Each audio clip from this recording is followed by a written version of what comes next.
Hey guys, how you doing? I have some pretty interesting conversations with people about martial arts and violence and aggression and self-confidence and all these different sorts of things. And so I thought I'd chat about it a little bit. Um, uh, After I smashed my back up 2014, I ended up getting into dog training. So my partner, because I got really depressed at home, I couldn't walk very well or at all. I was getting very depressed. And so she got me a free dog, a little Staffy, little buddy. We had to put him down like a month ago, so that was pretty sad. But anyway, as soon as we got him, I tried walking him on the leash and immediately pulled. That hurt my back and I fell over face down. And I was like, man, like I'm not even going to be able to walk my dog. This is crazy. I didn't even realize like how aggressive he was. He was going to get put down for aggression, and hence why we rescued him, and hence why he was free. He was pretty crazy, but I didn't see any of that when I first got him because he hadn't been around any other dogs or anything like that. But as soon as we got him around other dogs, even a dog at a distance, he would like run off and bark at it or attack it or whatever. It was horrible. And so I started studying dog training a bit through Cesar Millan, and going through the whole process of rehabilitating Buddy really helped me better understand how to train people, because dogs can't really tell you how they're feeling. They act out their feelings and stuff like that. So when hey Hunt, so one of the things when it comes to training dogs, for example, especially like an aggressive dog, is it's not so much as it is about trying to suppress the aggression or trying to change. Like he had a very strong prey drive, right? And that's what there was a few things going on, but he had a very strong prey drive, and he was aggressive, and he was insecure. So the aggression comes from insecurity. He was beaten badly as a pup, I expect. Because we rescued him, we don't know what the backstory was. But there were small things, like one day I went to pick up the broom to sweep something, and he immediately went flat on the ground. So little indicators like that tell you that he'd been beaten with something. So what I learned about training dogs is that if you have an aggressive dog, your job is to raise the self-confidence of the dog. And that might seem crazy. And I'm sure that people look at aggressive people and go, like, the last thing that guy needs is more confidence.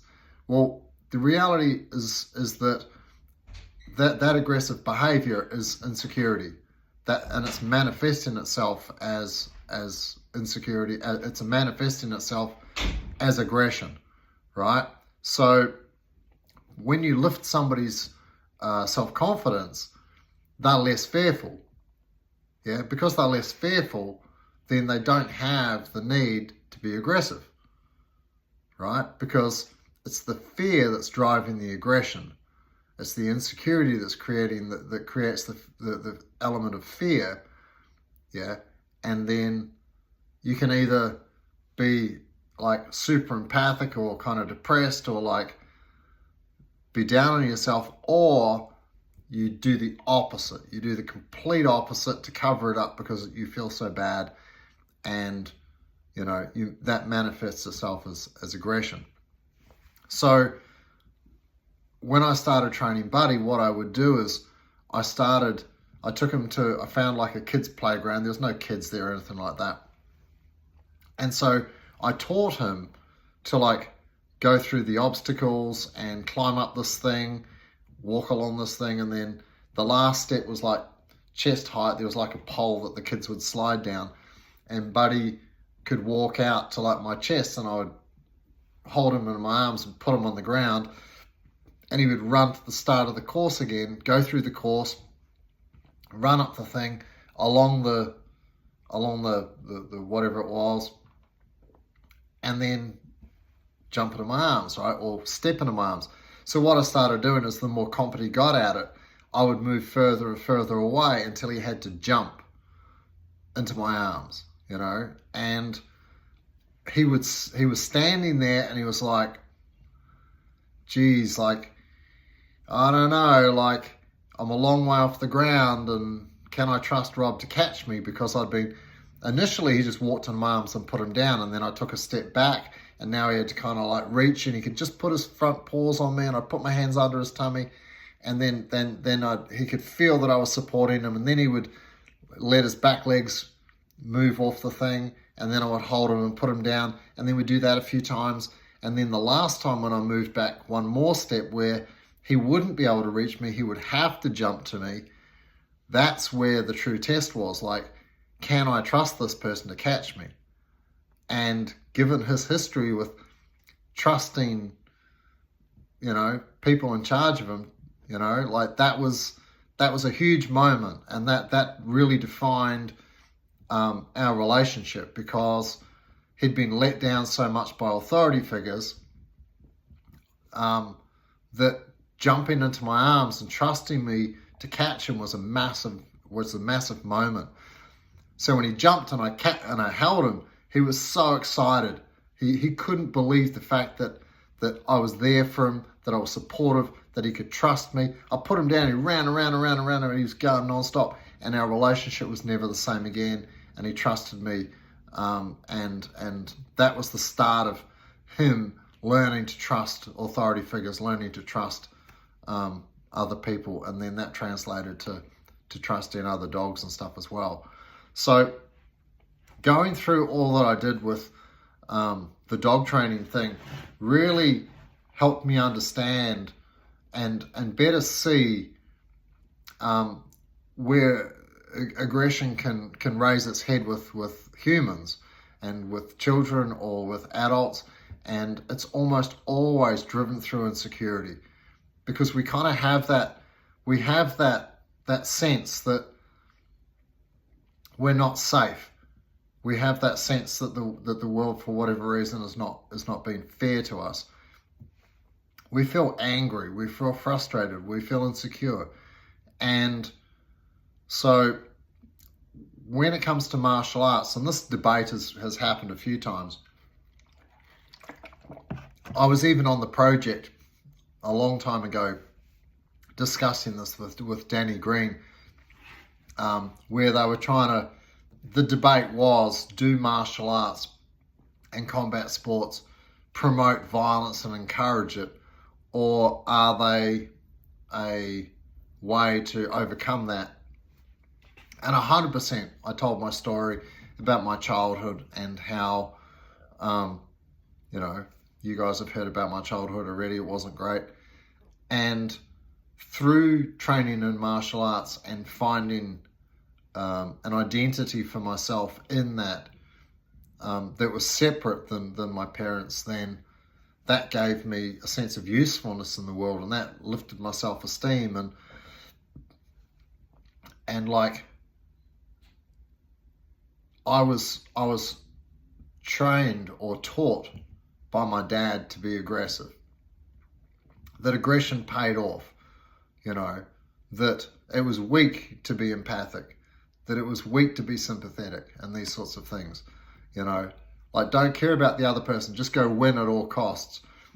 And that wasn't really who I was inside. Inside I was a very gentle, kind of caring, artistic kid, and I liked doing martial arts and sport because I liked moving my body. I even did ballet when I was young, because I enjoyed dance. I still like to dance and move and stuff like that. For me, it's I like being creative. I like painting, and I like music, and I like, for me it's just a creative outlet, because there's especially with jiu-jitsu, because there's not a specific way you must move your body. Yeah, that every human is different, and the way we have to learn to use our body is a little bit different for everybody. And so when it comes to aggressive children, or children that are acting out in an aggressive way, then I always look like, what's the source of that insecurity? Because it's very rare that the kid is genuinely aggressive. Like and even adults, you know, like the number of adults that I hear their stories about that they've been in trouble with the law when they were young. Some even ended up in jail. And then through starting martial arts and then building their self-esteem. And it's not about fighting. It's more about the fact that you're in an environment where I think it's more driven by losing than it is by winning. Is that you learn humility through losing, and you learn self-confidence because you worked really hard to learn a movement and you were successful with it. You know, like whether it's, I remember, and I was telling my wife the other day, I used to have like really bad nightmares and like sleep paralysis and stuff like that when I was really young. Mum would be woken up by me yelling in my bed, and I'd be like pinned down, unable to move, and I was screaming, and it happened a lot. It was a recurring dream I probably had every week or 2 weeks, and it was horrible. I hated it. And then the night that I won my first karate tournament, when I was maybe 11 or 12 or something like that, maybe even 10, I remember that I had the same dream, but this time I fought back against this thing, and I never had the dream again, you know. And you know, I understand how important doing martial arts is for kids, having gone through what I went through, and then having experiences like that, where for the first time in my life I won something. I was terrified about fighting. I went out there and I won, and I got a trophy and stuff. Of course, I went home and my dad wasn't happy about how I'd won it and stuff like that. That was terrible. But that night when I had that dream and I had the self-confidence to fight back against this thing, and then the fact that I never had that dream again was like really powerful for me as a young kid. And so when I see these kids who often come from broken families, and they're young kids who are acting out, who are frustrated and scared and feeling insecure because the whole family unit's been ripped apart, and now suddenly like everything's different, you know, and it's the fear and the insecurity that is driving the aggressive behavior. So it's really important to build their self-esteem up, and through, you know, building their self-esteem and also for the parents to realize what's going on and for the parents to take part in it. So, excuse me, still a little bit sick. If the parents can take part in the activity as well, then it shows that there's a togetherness there, you know. And I every month or every couple of months I have like a family day, and I'm seriously considering inviting parents onto the mat during our Pythons classes especially. I really enjoy having the parents involved. I love having the parents who currently train with us. Most of them start out as bringing their kids in, and then they get involved in the adults classes, and then I invite them to join their kids. And I'm seriously considering, like, especially for the 4 to 7 year olds, encouraging the parents to get on the mat with them and take part in the class, because I think that when the parents are doing something with the children, there's a togetherness, there's a bonding, there's a sharing that I see in the families who are doing that, that's absent in the families that are not. And the families that are, I can see it. I watch it just about every night, where the kids are so excited that it's something that they're all doing. It's like if I was a soccer coach and the kids are playing soccer, you imagine that the parents never ever kicked the ball around with the kid, ever. Like, they didn't do anything with them. It's like, well, that's something I'm getting you to do, but I'm not interested in doing it. That would seem odd, right? That would seem like not great parenting. So I really want parents to take more of an interest and to be more involved in the jiu-jitsu that their kids are doing. Even if it's not the parents' kind of thing, I think that if they show an interest and take part in the class with the kid, I think it really helps form strong bonds between the kids and the parents, and especially if the family unit has broken apart. I think it's really, really important that the parents are involved with the kids in the activity, just to bring that sense of togetherness and bonding and like family and unity and all that sort of stuff. When for a young kid, it's terrifying. I know my parents split up, and even though I hated my father and wished that mum had left him a lot sooner, then I still felt a huge relief when they separated, but it was accompanied by a great fear, and the police were really worried as well that Dad was going to come and do something to us. Having access to guns and weapons and having military training, being alcoholic and aggressive and all the other sorts of things. They were really, really worried. And of course, like, you can imagine what that was like for me being the oldest son. I was like 11 years old, and now I'm the man of the house and having to protect my brother and my sister and my mum at 11. Like, that was a huge deal. So it's not surprising that I went into full-on ninja mode when that happened, and just trained all the time and had weapons everywhere and was just constantly terrified. And that anxiety, continued on into adulthood as well, and I'm sure it's still with me today. I'm hyper aware of the people around me. I'm aware of my surroundings all the time. I'm constantly watching and analysing people to see if they're threats. And, part of that is just being a high-level martial artist, but a part of that is driven by my childhood as well. And, for the most part, it serves me really well, but, it can be a little overwhelming sometimes. I think that it's definitely not encouraging aggression. The good thing is that because we're not punching and kicking each other, especially with the kids, the adults, after they've been on the mat for a little while, are welcome to put gloves on and start increasing the intensity of their training to make it more realistic.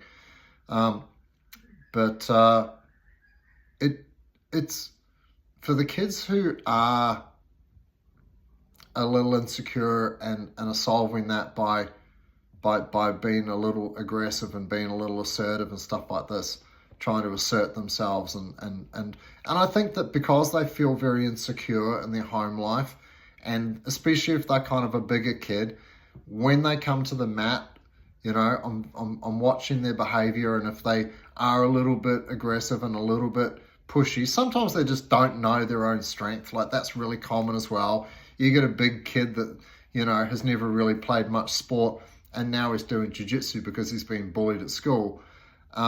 He's just not body aware, and I can tell after doing this for a long time, I can tell the kids who are intentionally trying to exert dominance on other kids, and I'll pull them up for it, and my job is to make them more caring and more aware, and for the kids who are just unaware, then having a little chat to them and go, hey man, or if they're significantly big for their age, then I'll encourage them to go into the class above, so that even though they're a little younger, physically they've got the body of a bigger kid, and if they are okay with it, then I'll put them in the big kids class so that they're not mismatched and stuff like that.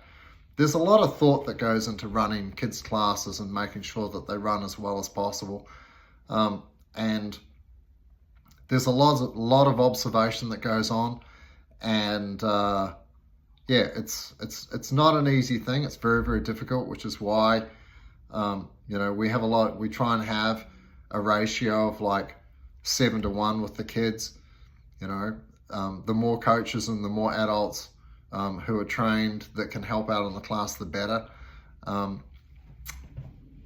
So with those kids, they learn physical control, but they also learn emotional control as well, because you can't just hit the kid. You're when you're wrestling and grappling someone, and it's exactly the same for adults. Adults get really, really tired when they first start doing jiu-jitsu because they're using way too much strength, way too much force. They don't know how to use their bodies. They don't know what to do and how to do it. And so being naturally competitive, they use more force than they have to try and accomplish the goal of controlling the other person. As time goes on, they learn to relax. They learn that they don't have to tense every single muscle in their body to accomplish the goal, that literally by just lying on the person in a particular way and maybe tensing 10% of their body, they can accomplish the same thing. But that takes time, you know, and you'll hear constantly if you do jiu-jitsu, people telling beginners to relax, to relax, to relax.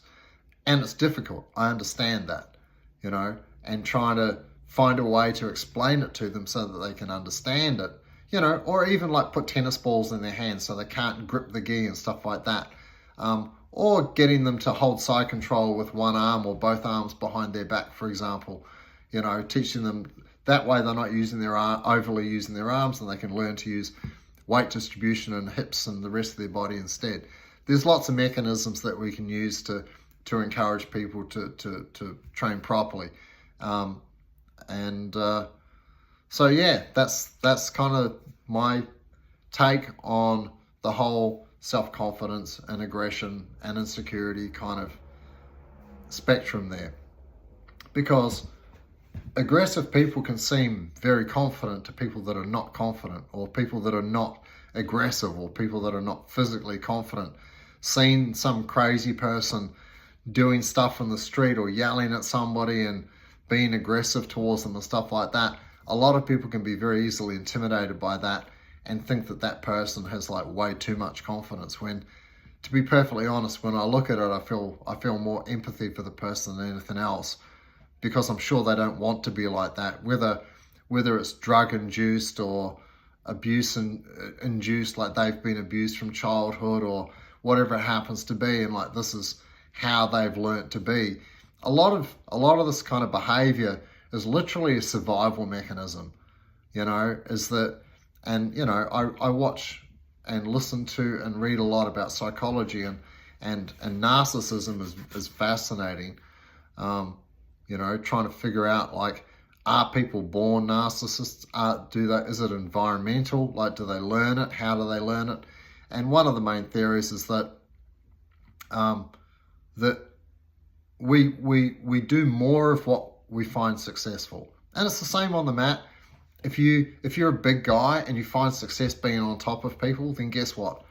You're going to try and be on top more, because we like to win, we like to be successful, and it makes us feel good.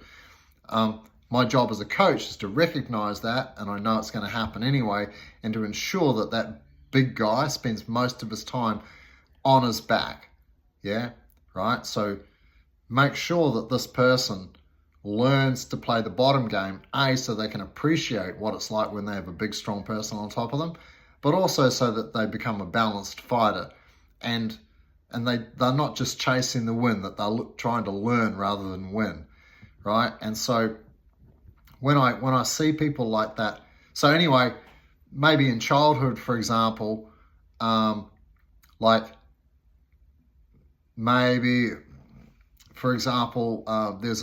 say there's a younger sister who's being bullied by her older brother, and, you know, he pins her on the ground and does things to her. She learns to manipulate the father, either by lying, whatever it happens to be, to get the brother in trouble so that the dad will punish him, because she doesn't have the physical capacity to be able to manipulate the brother herself. So she learns to manipulate the father so that the father will do her work for her on the older brother. So like that can be the start of narcissism, for example, or that could happen at school very easily, right? Is that they learn psychological manipulation to be able to achieve the result that they want, right? Because they're unable to necessarily do it any other way, and it makes them feel good, and it solves the problem at hand, and then they're like, oh, that was successful, I'll keep doing that. And then that just becomes a learnt behavior, and it becomes the way that they are. Anyway, so that's my little bit on the whole self-confidence, martial arts, aggression thing. I hope that was useful.